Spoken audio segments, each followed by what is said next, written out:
Emergenza maltempo tutt'altro che finita a Padova, dove è rimasta chiusa per tutto il giorno, tranne un'ora tra le 9:30 e le 10:30, la 13 Padova-Bologna. Nessun tir sopra le 7,5 tonnellate viene fatto passare. Troppo critica la situazione in Emilia-Romagna. A Presidieri Caselli, polizia stradale e agenti della polizia locale, il traffico pesante per questo si è riversato sulla statale adriatica, creando non poche difficoltà ai comuni.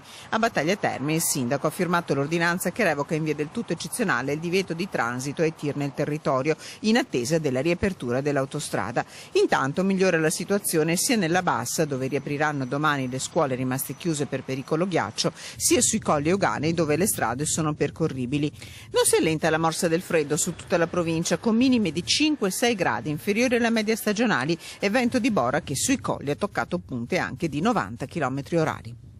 La situazione continuerà ad essere all'insegna del freddo e della bora in pianura, e quindi fino almeno al fine settimana continueremo a vivere delle giornate gelide con temperature sotto la media, in particolare durante le ore diurne, quando difficilmente si andrà sopra lo zero. Freddo intenso e gelo sono previsti anche per tutta la prossima settimana. Azzerato quasi fino a sabato il rischio di nevicate. Neve, ci sarà ancora qualche fiocco a tratti, però i nostri dati ci dicono che difficilmente ci saranno accumuli nevosi al suolo.